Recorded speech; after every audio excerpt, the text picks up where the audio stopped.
And private mortgages are back in the news. There was a video through CTV where there was a single mom who took out a private mortgage and now she can't get her money back. Basically, the story goes she saw on social media that you can make a lot of money off private mortgages. It's lucrative, it's amazing, it's wonderful. So she goes to her bank and she takes out a home equity line of credit. So she does a refinance for the sole purpose of taking out money for a private mortgage. Does the refinance. 150,000 goes into a private mortgage. It's lent out through a mortgage broker and one of their private funds that they have, which I'll talk about in just a moment. Anyway, the first year, she's like, fantastic. It brought in extra money. She's a single mom, had one job. Hey, it's tough to make ends meet. So first year goes really well. Second year, they stop paying the bills. Now remember, private mortgages are higher risk. That's why it's a private mortgage.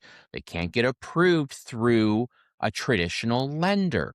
You got to understand there are huge risks. It's not guaranteed. Lucrative, yes, higher risk. High risk, high reward. We've all heard that term before. So anyway, she's on CTV talking about, it's Pat Foran, right? That guy is all over my algorithm. But on CTV talking about the fact that she's screwed, like can't get her money back, right? It's going to cost her a ton of money, probably in legal fees, time, loss of interest, everything. So, I mean, I'm beating this one over the head where, listen, if you can't take the heat, don't get in the game. And I know a lot of people, I'm not naive enough to think that a lot of people were probably sold a bit of a package of goods here saying, hey, private mortgages, wonderful, amazing. You can't lose. And this is why in our industry, it's even more and more regulated. Like you got to do an actual exam to make sure that you can sell a private mortgage. So the other part too, promissory notes, those things are rearing their ugly head right now. You got to understand, folks. People think a promissory note is also just easy peasy, money goes out, get the money back. A promissory note is as good as the paper or the napkin it's written on. You may as well write it on a damn napkin. So a promissory note basically says, hey, going to give you some money. You promise to give it back to me. In fact, your promise is so good that I'm not even going to put a lien on your house or a collateral charge, as it's called, or whatever. I believe your promise. You're going to get me that money back. That's a promissory note. So we have had over the last few years now, promissory notes gone horribly wrong. When I see them lent out at 100, 200, 300,000, that's a lot of money. Secure it.